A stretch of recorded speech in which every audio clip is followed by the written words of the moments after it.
nervioso porque fueron de tan buena calidad que no queremos que esto decaiga, ¿no?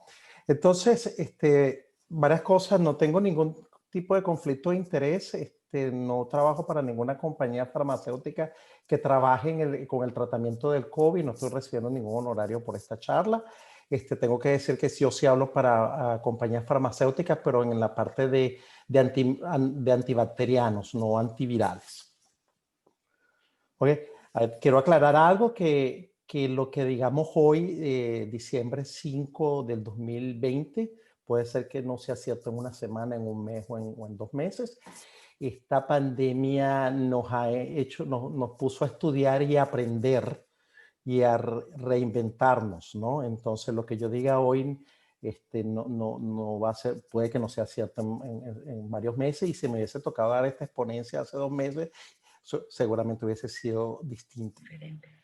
Lo otro es que no estamos proponiendo pautas ni guías de tratamiento, no le queremos decir a la gente cómo deben tratar los pacientes. Cada país tiene una realidad diferente. Aquí simplemente estamos compartiendo nuestras experiencias en el manejo del COVID-19, que creo que es una experiencia importante en cuanto a volumen, en cantidad y a calidad.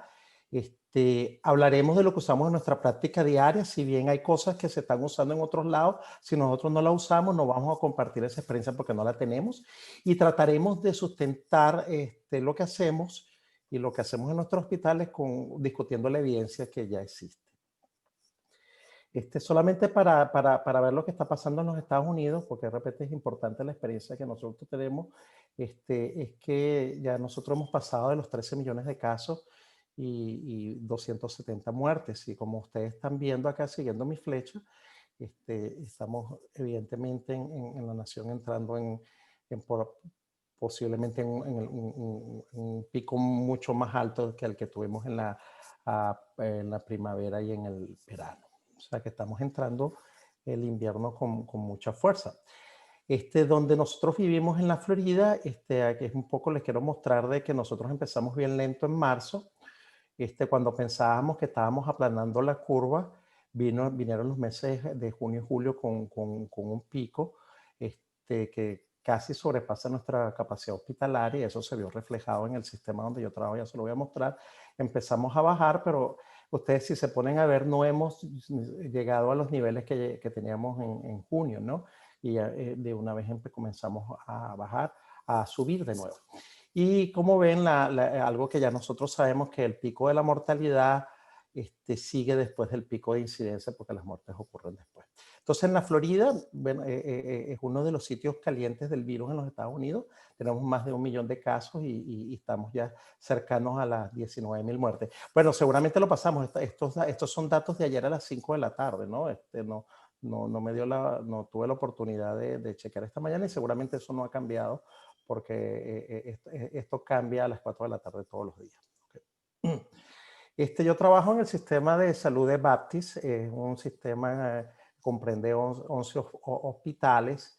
Yo trabajo en el hospital principal, que es que está acá, que ustedes lo están viendo, que parece más bien un club privado bien bonito. Hasta noviembre 19, en los 11 hospitales de Baptist hemos egresado más de 7,000 pacientes, 7,491 pacientes. Por supuesto, este número ha aumentado, y esto estamos hablando solamente de egresado. Aquí no estamos incluyendo a las personas que lamentablemente fallecieron. Solo en el hospital donde yo trabajo, esta es otra vista del hospital, de donde yo voy a presentar la mayoría de la data, porque es donde hemos estado involucrados. Vemos cómo tenemos más de 2,700 admisiones hasta finales de noviembre, y vemos cómo la actividad básicamente reflejaba lo que estaba pasando en el sur de la Florida, ¿no? En que tuvimos un pico en julio de casi 1,000 casos y bajó en agosto 423 casos. Pero bueno, hemos tenido más de 2,700 admisiones solo en mi hospital. Entonces, ¿cómo nosotros afrontamos el manejo del COVID? Primero, que en el hospital solamente se pueden aplicar protocolos de tratamiento aprobados por el Comité de Antimicrobianos. Ese Comité de Antimicrobianos está formado por infectólogos, farmacéuticos, microbiólogos, gente de laboratorio, Y entonces, básicamente revisamos las guías existentes y la evidencia existente para quitar o poner medicamentos en estos protocolos. Una vez que esos protocolos están aprobados, los fármacos que usamos están restringidos a los infectólogos, a los neumonólogos y a los intensivistas. Si algún médico quiere indicar un fármaco sin ser infectólogo, neumonólogo intensivista y que no cumpla con los procesos, con los protocolos, ese caso debe ser revisado individualmente y debe ser aprobado por el director médico de la institución. Este que está aquí es otro de los hospitales que nosotros cubrimos, el hospital de Homestead, el hospital de más al sur, que también estuvo muy activo, pero no voy a mostrar data de él, pero es un hospital muy bonito. Básicamente voy a discutir someramente del manejo médico del virus. Entonces sabemos que el SARS-CoV-2 entra por las mucosas del epitelio nasal y se unen los receptores de la enzima convertidora 2. El 80% de los pacientes tienen replicación viral, síntomas leves, una respuesta inmunológica leve o mesurada, y al cabo de 10 a 14 días los pacientes resuelven los síntomas sin ningún tipo de complicación. Y esto suceda, hagamos lo que hagamos y mediquemos lo que mediquemos. Esto complica un poco porque da la sensación de que si usted toma cualquier producto y se curó, usted le va a atribuir esa cura al producto que usted tomó o que el médico prescribió, y necesariamente simplemente era que iba a pasar el 80% de las veces el medicamento que usted está prescribiendo o tomando sirva o no sirva. ¿Qué sucede? Hay un quinto de estos pacientes, el virus progresa hacia la vía respiratoria inferior y ataca los alvéolos los receptores de los alvéolos. Y entonces suceden dos fenómenos. Sucede una respuesta inmunológica exuberante. Inicialmente hablaba mucho de la tormenta de citoquina y vimos que no era tan clásica, como sabíamos que había activación de muchas citoquinas y de muchos inmunomoduladores que hacían una respuesta inmunológica exuberante, y teníamos en el otro lado la respuesta de la replicación del virus y el efecto citopático del virus directamente. Entonces, el tratamiento, entendiendo un poco, y lo que les voy a mostrar, lo que vamos a hablar, tiene una fase antiviral, el tratamiento antiviral que se debería dar en la fase inicial, y una vez que la viremia baja y la respuesta inmunológica exuberante es lo que está enfermando al paciente, hablamos de terapia inmunológica. Hay otro tipo de terapias que son las terapias de soporte y el manejo de complicaciones, que no vamos a hablar en esta charla porque se han tocado en otras, y segundo, porque no nos da tiempo, ¿no? O sea, esto es una charla que pretendemos que sea de 30, a lo máximo 40 minutos. Entonces nosotros nos vamos a enfocar en lo que hemos manejado como terapia antiviral y lo que hemos manejado como terapia inmunológica. Entonces, de terapia antiviral, ¿qué hemos tratado en nuestro hospital desde que empezó la pandemia hasta ahora?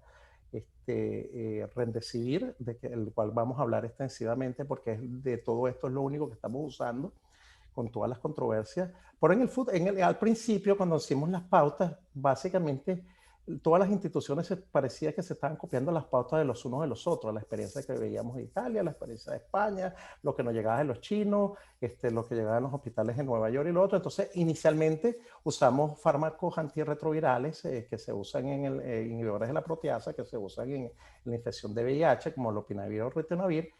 Los empezamos a usar, usamos cloroquina o hidroxicloroquina, incluso hubo una autorización de emergencia de uso, lo usamos con y sin acitromicina. Y en nuestra institución no hemos usado la ivermectina, hicimos un estudio de la evidencia aportada y la falta de ensayos clínicos sólidos. Nosotros nunca hemos usado ivermectina en el hospital, pero lo otro sí lo hemos usado. Las terapias inmunológicas, estoy subrayando las que estamos usando más. Tenemos derivados sanguíneos cuando lo que hacemos es darle inmunidad pasiva. Damos anticuerpos preformados de un individuo que se infectó de forma de plasmas convalecientes.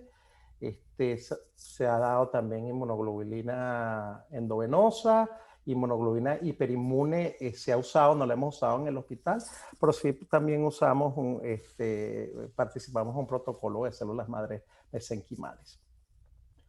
De todo esto, de estos derivados sanguíneos, el protocolo de células madres mesenquimales lo cerramos. La inmunoglobulina las usamos muy poco y ya no las estamos usando rutinariamente y nosotros no llegamos a usar la inmunoglobulina hiperinmune contra SARS-CoV-2, CoV-2, que básicamente es simplemente tener pools de alta concentración de estos antibióticos. Seguimos usando plasma convaleciente cada vez menos por la evidencia que ya los voy a compartir. En un momento lo estuvimos usando en casi todos los pacientes. Y la otra parte de la terapia inmunológica, aparte de los derivados sanguíneos, están los inmunomoduladores, donde está liderando los esteroides, principalmente la desametasona, por los estudios que vamos a discutir más adelante. Pero bueno, se han usado o se han estudiado otros tipos de inmunomoduladores. En algún momento usamos tocilizumab, después nos dimos cuenta no solo de que no funcionaba en la evidencia publicada, sino simplemente no vimos ningún beneficio. Tenemos poca experiencia con interferón o con los inhibidores de la quinasa, por eso están ahí. No los hemos usado y básicamente se están usando en estudios de ensayo clínico y hasta que no tengamos data suficiente, no creo que los usemos, al menos que participemos en algún tipo de una investigación. Entonces, nosotros seguimos los cuerpos colegiados y las agencias regulatorias federales, que ellos proponen guías para el tratamiento del paciente, pero estas son guías, esto no son pautas que si usted no las cumple, usted está en problema, no, simplemente son sugerencias como las que nosotros vamos haciendo y de ellas nosotros tomamos los que nos sirve o no. Y como yo le decía, básicamente nosotros primero tenemos que establecer qué tan severo está el paciente, ¿no? Si el paciente se puede tratar de manera ambulatoria, si el paciente va a estar hospitalizado, si está hospitalizado, si requiere oxígeno o no. Si está hospitalizado requiere oxígeno, ese oxígeno es de bajo flujo o de alto flujo, o si el paciente llega a terminar en la unidad de cuidados intensivos requiriendo alto flujo de oxígeno, ventilación mecánica o circulación extracorpórea. Debo aclarar que nosotros en nuestros hospitales no tenemos circulación extracorpórea. Los pacientes que han requerido circulación extracorpórea lo hemos tenido que transferir a la Universidad de Miami. Entonces, para hoy, diciembre 5, ninguna de las guías en los Estados Unidos, incluyendo la Sociedad de Infectología, el IDSA, no recomienda el uso de hidroxicloroquina, no recomienda el uso de hidroxicloroquina con acitromicina y no recomienda el uso de inhibidores de la proteasa. Nosotros actualizamos nuestros protocolos en el hospital y nosotros removimos estas indicaciones que sí los usamos al principio, debo aclararlo. En cuanto a los esteroides, no se recomienda el uso en enfermedad leve a moderada ambulatorio. Les voy a explicar un poco la data de dónde viene eso. En los pacientes hospitalizados sin falla respiratoria y sin hipoxemia no se recomienda. Y en los pacientes que tienen falla respiratoria y en los pacientes más severos se recomienda el uso. También, como les digo, vamos a revisar un poquito la data que sustenta eso y vamos a criticar un poco cómo se pudo haber mejorado el ensayo clínico, ¿no? Porque en cuanto al plasma convaleciente, que en algún momento lo empezamos a usar, realmente los ensayos clínicos, igual se los voy a mostrar, no muestran mayor beneficio y solamente se está recomendando el uso en ensayos clínicos para seguir evaluando. El Remdesivir no lo usamos de manera ambulatoria, es un medicamento que solamente viene de uso endovenoso. La sociedad sugiere tratar de no usarlo si el paciente no tiene falla respiratoria y definitivamente lo usamos en los pacientes que usan oxígeno complementario. En el momento si los pacientes están intubados o no, pareciera que no hiciera ningún efecto, después eso también lo vamos a discutir un poco, ¿ya? Otras terapias, la famotidina y otras cosas, realmente nosotros no las recomendamos, al menos que se haya un ensayo clínico controlado. Y lo que está cambiando un poco el manejo, un poco, y después lo voy a explicar, esto lo voy a tocar al final, es el uso de anticuerpos monoclonales en pacientes ambulatorios con enfermedad leve a moderada que tienen factores de riesgo de complicación. Entonces, Uno de los cuerpos federales que seguimos mucho es el Instituto Nacional de Salud, en inglés NIH.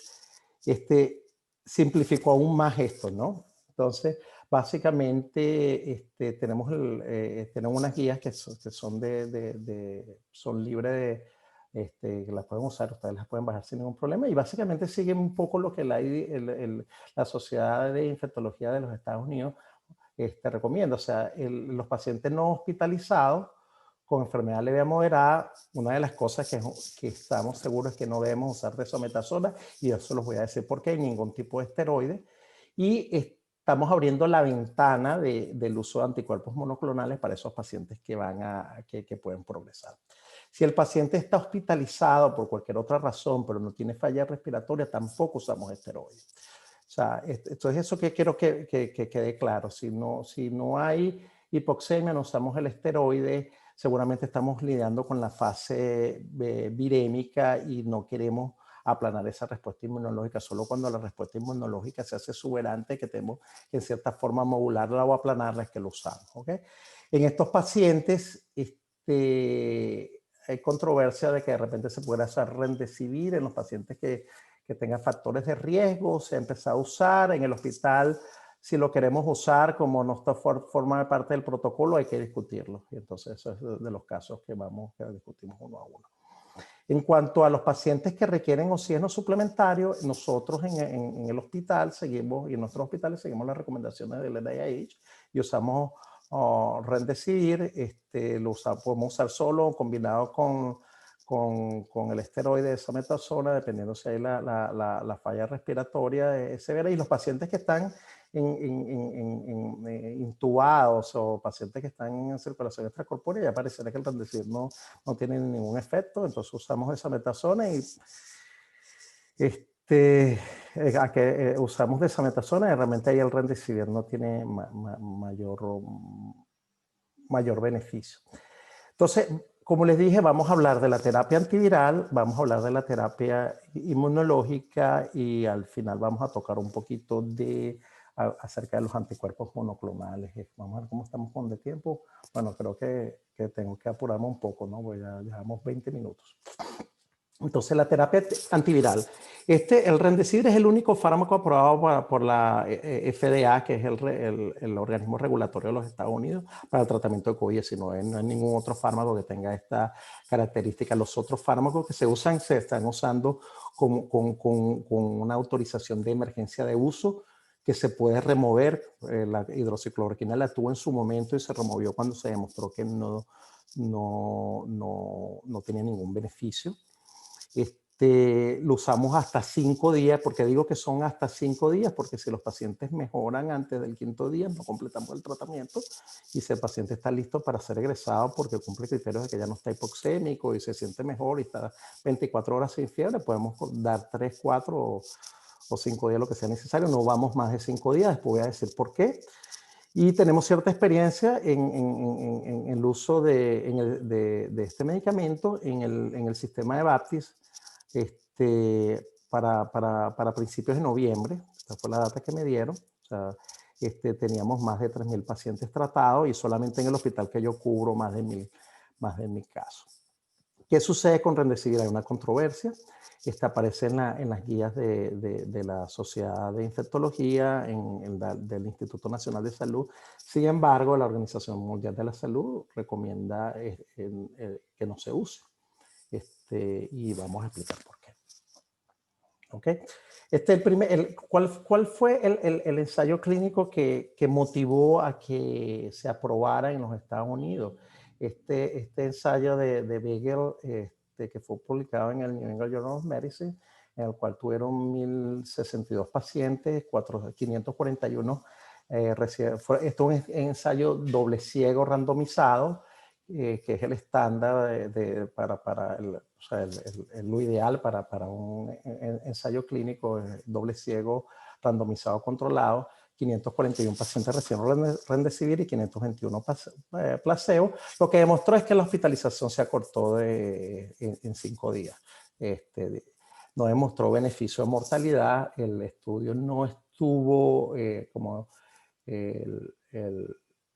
no se vio el beneficio cuando se examinaron todos los pacientes. Sin embargo, cuando se hizo un subgrupo análisis, mostró menor mortalidad entre los que requerían oxígeno, pero no los que requerían ventilación mecánica. O sea, pareciera que sí tiene un beneficio, son aquellos que requieren oxígeno, que están enfermos, pero no están enfermos. Una vez que los pacientes están en ventilación mecánica, no pareciera no tener ningún tipo de beneficio, y por eso ustedes ven que muchas de las guías, ya cuando los pacientes están en ventilatorio, no se usan.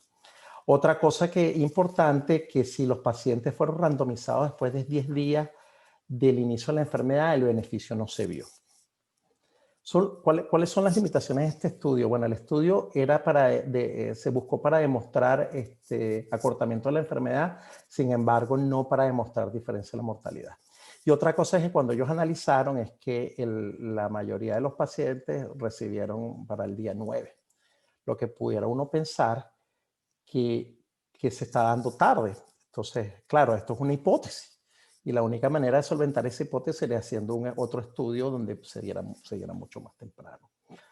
Entonces, este estudio se hablaba de 10 días. Después vinieron un par de estudios. Un estudio en enfermedad moderada, de pacientes que no requerían oxígeno, en que se comparó dosis de dar 5 días, 10 días y el cuidado estándar, o sea, 584 pacientes. Y bueno, ellos en sus análisis les pareció que 5 días era mejor que cuidado estándar, pero 10 días no. Lo interesante del estudio es que los que estaban asignados al día 10 recibieron la mayoría 6. Entonces, básicamente pareciera que sí hay un beneficio cuando la enfermedad no es tan severa, pero la significancia, por lo menos en este caso, de que los pacientes no estaban tan enfermos, no sabemos cómo interpretarlo, ¿no?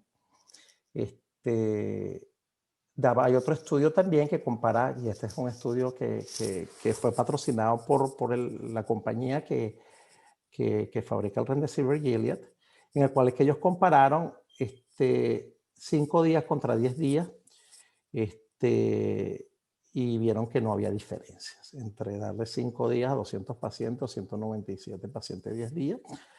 El problema es que no hubo grupo placebo. Básicamente ellos lo que hicieron fue validar de que 5 es igual que 10. Y con esta data es por eso que empezamos primero, el medicamento es muy costoso y empezamos a ver, bueno, no vamos a dar 10 días cuando realmente podemos dar 5, y el beneficio después del 5.º día no es. ¿Qué sucedió después? La Organización Mundial de la Salud hizo un ensayo clínico, hasta el momento uno de los el más grande, más de 11.000 sujetos, 405 hospitales en 30 países, y se evaluaron, se hicieron distintos brazos. 2.750 recibieron Remdesivir, 954 hidroxicloroquina, 1.411 el lopinavir sin interferón, 2.063 con interferón, y eso incluía algunos que estaban combinados con lopinavir, y 4.000 personas no recibieron ninguna de estas medicaciones que estaban. ¿Qué sucede? Este estudio no encontró efecto en mortalidad en ninguno de los brazos. No encontró efecto en el inicio de la ventilación mecánica, o ni siquiera demostró efecto en la duración de la hospitalización. ¿Qué sucede con este estudio? El estudio, como todos los estudios, tiene ciertas limitaciones. Es un estudio abierto, no es doble ciego. El investigador sabía qué brazo estaba asignado al paciente. Una cosa que es clave, que en los tiempos de los síntomas al momento de la randomización no se incluyeron. Entonces no sabemos si tenemos pacientes que tenían más de 10 días o 12 días de la enfermedad. Eso no se sabe. Y sabemos que si empezamos la terapia antiviral tarde, no va a haber efecto. También creo que no todos los casos se confirmaron por PCR, que es el estándar. Sí, puede haber pasado que estemos incluyendo pacientes que tenían otros síndromes respiratorios, no necesariamente COVID-19. No se realizaron subgrupos análisis que se realizaron en otros estudios, y lo único subgrupo es que era ventilación mecánica al momento que entró en el estudio, ¿no? Y otra cosa es que no hay mucha explicación de los investigadores, podían desviar el protocolo sin dar mayores explicaciones. Entonces, hay ciertas dudas un poco del diseño. Es importante que el tamaño es inmenso, es grande, está con muchos pacientes, Y bueno, si en algo coincide con el ACT-1, es que pareciera no haber un beneficio neto en la mortalidad. Este, entonces quedan muchas preguntas pendientes, o sea, referente al uso del Remdesivir. O sea, deberíamos usarlo solo los pacientes con riesgo de severidad. En los ensayos clínicos vienen todos los pacientes, independientemente, no, porque necesitamos reclutar números. Deberíamos limitar, hacer más estrictos los criterios de inclusión. Eso va a dificultar un poco la realización de un ensayo clínico porque el reclutamiento entonces se lentece. Se debería usar más precozmente, no iremos a esperar al día 9, de repente deberíamos usarlo en los primeros 5 días, debemos usarlo en combinación con otras drogas. La FDA aprobó el uso de Remdesivir con un inhibidor de la quinasa, la cual nosotros no pensamos todavía usar porque ni siquiera hemos visto la data. Y la pregunta que queda pendiente, bueno, debemos seguir usándolo. O sea, realmente es lo suficientemente impacto en la enfermedad para seguir usando.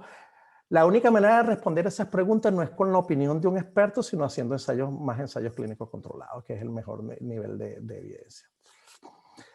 Hablamos de la terapia, hablamos de las terapias antivirales, de las que tenemos y de la única que estamos usando en nuestro hospital, el Remdesivir. Ya las otras las sacamos y no voy a hablar de eso por el tiempo. Ahora vamos a hablar de la única terapia inmunológica que estamos usando, que en nuestro protocolo, que son los esteroides. Y bueno, básicamente la información viene del Recovery Trial, que se realizó en el Reino Unido, donde ellos vieron más de 2.100 pacientes en dexametasona y lo compararon con cuidado usual. Ellos también observaron otros medicamentos, pero ya no los voy a comentar. Y entonces lo más importante es que ellos vieron una reducción en la mortalidad, sobre todo en los pacientes que estaban en ventilación mecánica, y fue una reducción que fue estadísticamente significativa. Fue importante. Los pacientes que estuvieron en dexametasona, la mortalidad fue 23% contra 41% de los pacientes que no la recibieron. Y aquellos que estaban en oxígeno, pero no en ventilación mecánica, la reducción fue un poquito más modesta, 23 contra 26. Sin embargo, fue significativamente, estadísticamente significativa. Importante, en aquellos pacientes que no requerían oxígeno hubo una tendencia a mayor mortalidad. Entonces, por eso es que en todas las recomendaciones, si los pacientes no tienen hipoxemia, nosotros no recomendamos el uso de la dexametasona. Este estudio no es perfecto, tiene ciertas limitaciones, no entendemos por qué la mortalidad de los pacientes con enfermedad severa fue más alta que la que vemos en los Estados Unidos. Hacer un estudio abierto no doble ciego también introduce ciertos elementos de sesgo.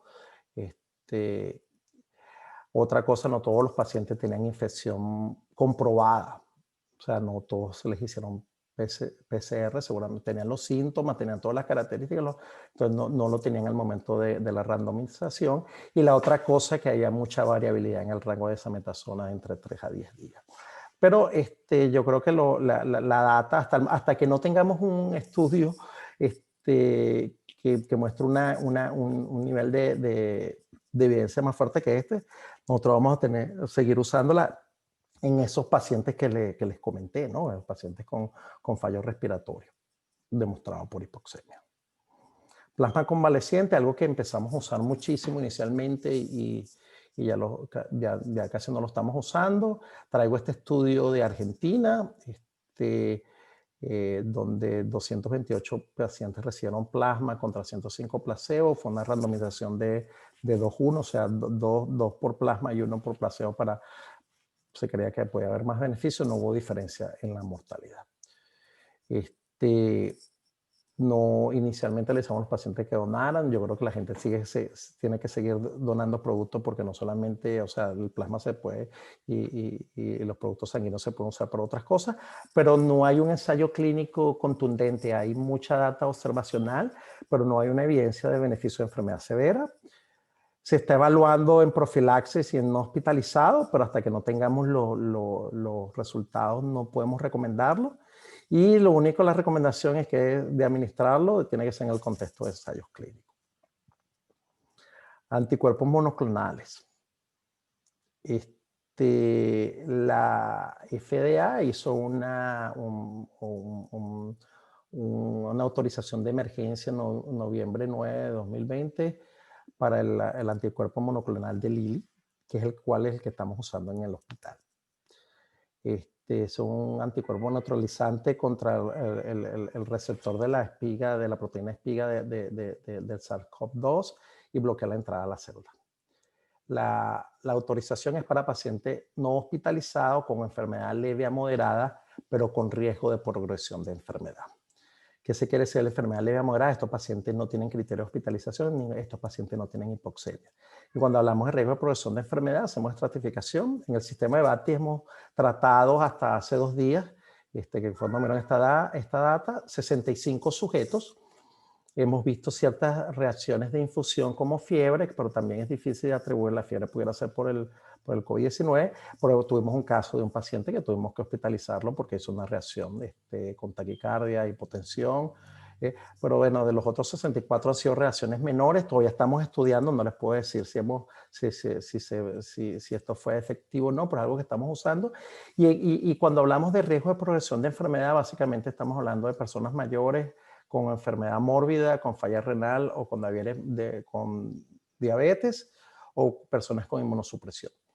Los pacientes no es que llegan al hospital y van a decir yo me quiero poner el anticuerpo monoclonal, no, el paciente tiene que ser estudiado y ver si califica para recibir el medicamento, y una de las cosas es que no tiene que estar tan enfermo como para ser admitido al hospital. ¿Cómo esto llegó lograron tener la aprobación para el uso de emergencia? Hay un estudio que es el BLAZE-1, que ellos hicieron. El estudio fue diseñado inicialmente para medir la carga viral y cómo bajaba la carga viral.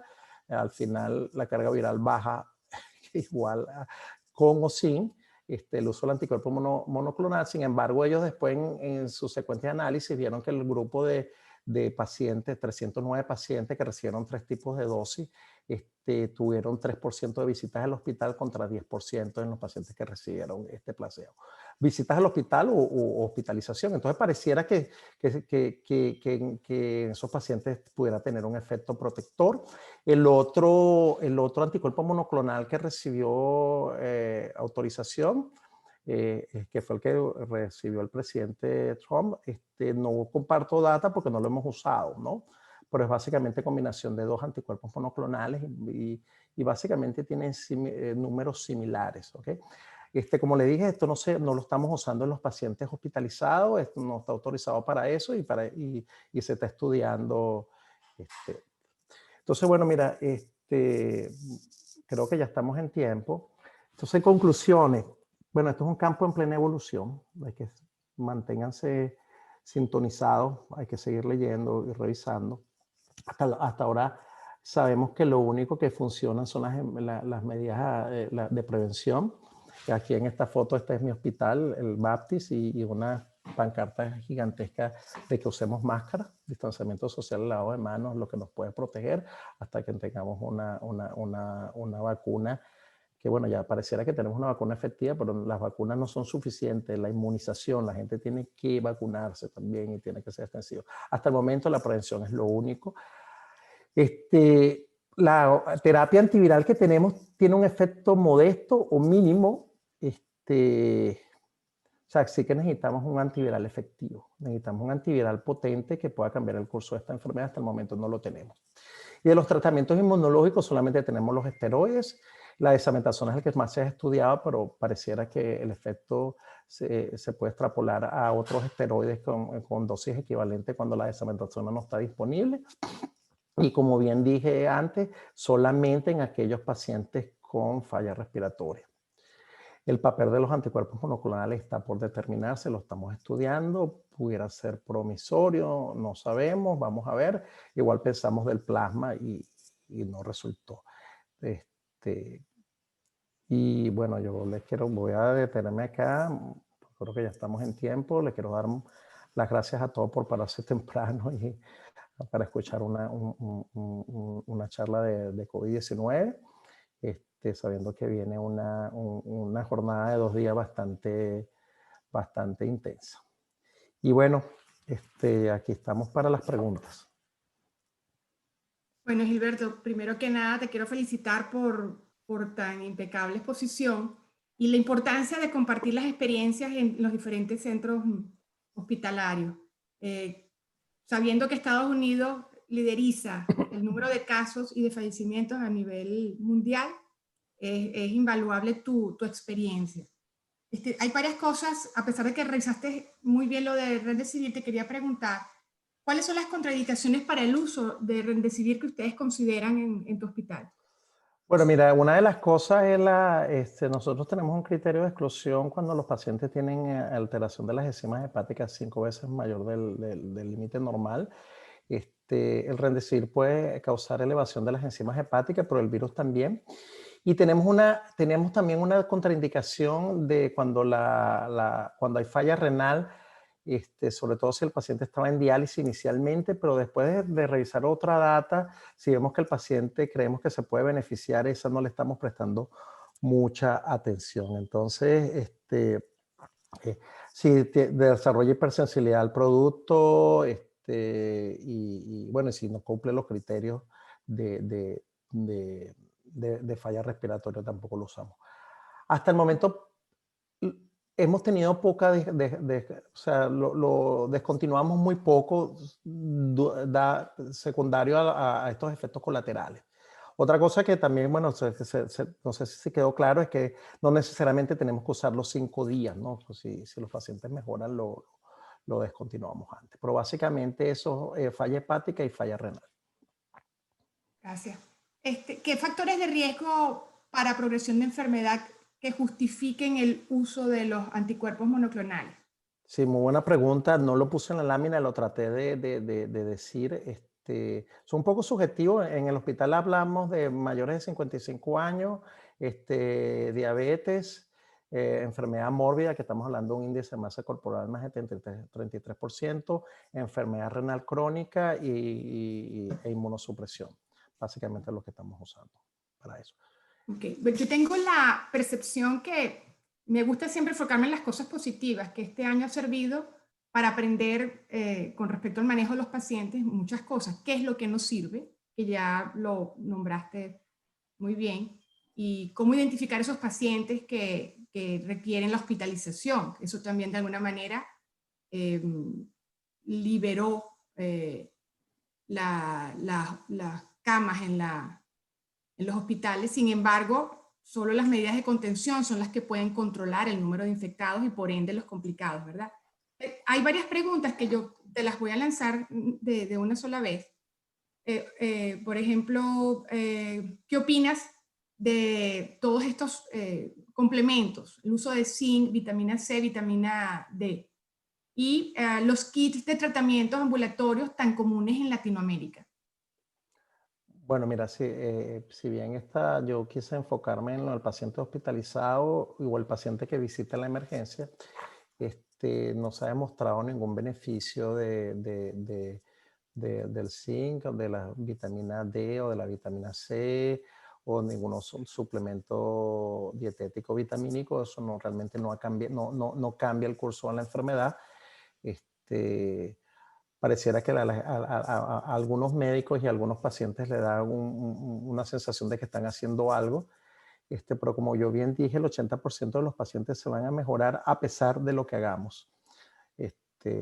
Entonces, bueno, yo particularmente yo no los prescribo, yo no los recomiendo. En cuanto a los kits de medicina ambulatoria que hemos visto en muchos países latinoamericanos, y que mucha gente habla de que mi experiencia personal, bueno, la experiencia personal es un nivel de evidencia muy pobre, ¿okay? Porque nosotros nos recordamos, o sea, primero que recordamos de las cosas buenas y como que olvidamos mucho las cosas malas, y segundo, recordamos lo más reciente. Pero si nosotros no tabulamos y no analizamos y no comparamos, entonces no podemos establecer una conclusión. El 80% de los pacientes se van a mejorar, se tomen el kit o no se lo tomen. Entonces, yo creo que lo que debemos investigar es entender mejor por qué ese 20% se complica. Y entonces ahí donde pudiéramos diseñar estrategias para modificar esa complicación. Dar medicamentos masivos a la población sin síntomas o con síntomas leves y sin factores de riesgo, no me parece responsable. Y no lo recomiendo. Y otra cosa, ¿ustedes llegaron a usar hidroxicloroquina en tu centro? Nosotros inicialmente, cuando se hizo la autorización de emergencia, lo usamos solo, lo usamos con acitromicina tenemos data interna que no cambió el curso de la enfermedad en cuanto a duración, mortalidad, etcétera, y después eso se corroboró con los ensayos clínicos que la evidencia en contra del uso de esto es abrumadora. Entonces ya lo eliminamos. Un dato curioso, el hospital compró toneladas de hidroxicloroquina y tú bien sabes que eso se donó a Venezuela no para el tratamiento del COVID, sino para el tratamiento de enfermedades reumatológicas y para el tratamiento de la malaria sensible a hidroxicloroquina. Entonces, ese excedente de medicina va a servir, lo vamos a usar en nuestro país para lo que realmente sirve, ¿no? No para lo que no sirve. ¿Ya no usa tocilizumab?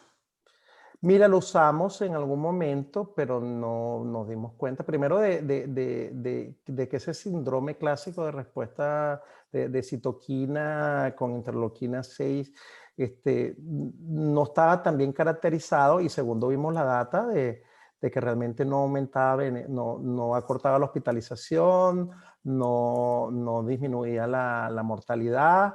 Y bueno, nosotros una de las cosas que nos preocupaba es que en el momento que lo usábamos, vimos un aumento de las infecciones nosocomiales, sobre todo por las infecciones por hongo. Vimos reactivación de herpes simple, de varicela zoster, cualquier cantidad de enfermedades de micosis invasiva. Entonces, ya también lo sacamos de nuestras pautas, y de usarlo sería en un caso específico y bien documentado. Bueno, creo que Yo tengo dos preguntitas antes que terminemos ya, que tenemos que pasar a la Adelante. siguiente.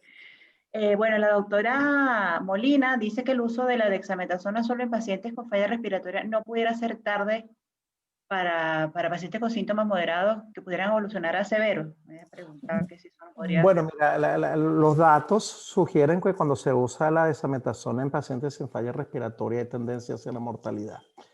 Entonces yo creo que eso es difícil de obviar, ¿ok? Pareciera que si los pacientes no tienen fallas respiratorias, estamos aplacando la respuesta inmunológica, que en ese momento puede ser protectora para controlar la viremia. Y no me parece, o sea, no lo recomendamos.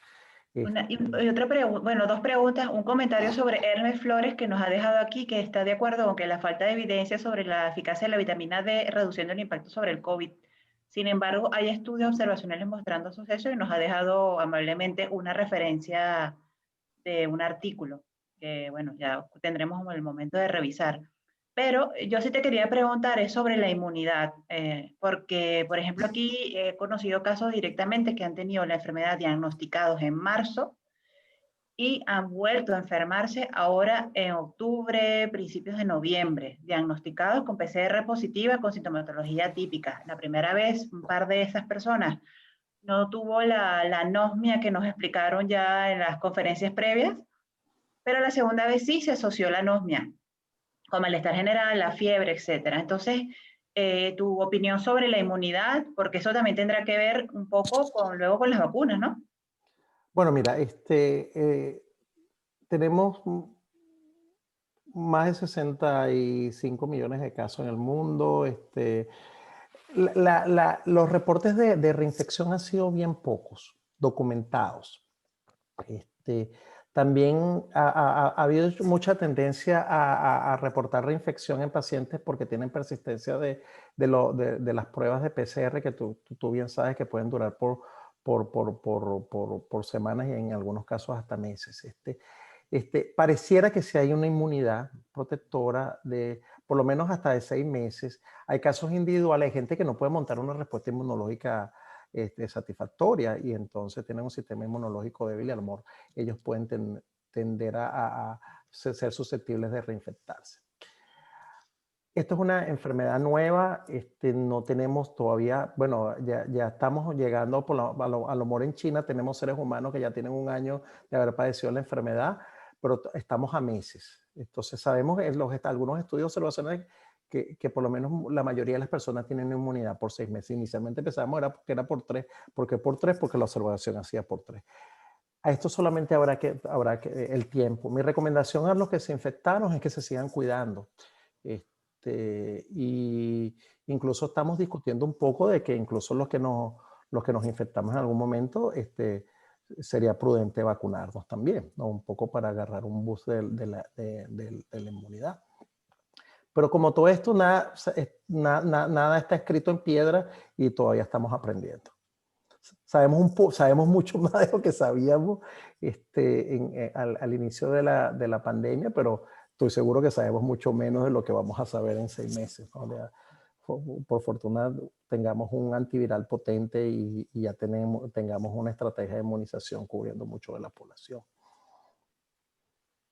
Bueno, yo creo que si no queda otro comentario, otra pregunta, vamos a ir cerrando. Mira, Nuevamente, Gilberto. Mira, por aquí me mandaron a mí personal algo de que yo creo del uso de los antibióticos. Bueno, mira, nosotros inicialmente cuando llegaban los pacientes muy enfermos y no sabíamos mucho de la enfermedad, usamos muchos antibióticos inicialmente, un poco porque la experiencia con influenza es que influenza se complica mucho con enfermedades bacterianas, sobre infecciones y sobre todo estafilococos aureus. Algo que no vimos, o sea, no sabemos por qué, por aquí vemos pocas infecciones bacterianas concomitantes. Vemos infecciones nosocomiales en los pacientes que están en la unidad de cuidado intensivo ventilados por mucho tiempo, pero en presentación inicial vemos muy poco. Básicamente el cuadro es un cuadro de glóbulos blancos normales bajos, linfopenia, procalcitonina bien baja o suprimida, infiltrados en la tomografía y en la placa de pecho, bien clásico. Realmente nosotros estamos bien confiados que casi no usamos antibióticos de inicio, ¿no? Claro, si los pacientes presentan con otras características o tienen tiempo suficiente en el hospital para infectarse, por supuesto los tratamos con complicaciones nosocomiales. Excelente. ¿Qué tomaste tú cuando sufriste la enfermedad? Sí, tratamiento sintomático. ¿Cómo ha sido tu recuperación? Bueno, ¿Cómo es ese síndrome post-COVID? Bueno, yo creo que tú estás muy bien, yo te veo corriendo, nadando, montando bicicleta. Bueno, mira, uno siente fatiga por varias semanas, pero yo en este momento no tengo ningún tipo de secuela. Me puedo parar a las 6 de la mañana para esta conferencia y no me fatigo, ¿no? Bueno, yo creo que recalquemos entonces, hasta ahora sabemos lo que nos sirve y segundo, medidas de contención siguen siendo las mismas, que de alguna manera nos va a ayudar para el manejo de la temporada de influenza. Y bueno, sigan cuidándose y documentándose. Bueno, muchas gracias, Gilberto. Por lo pronto nos vamos despidiendo y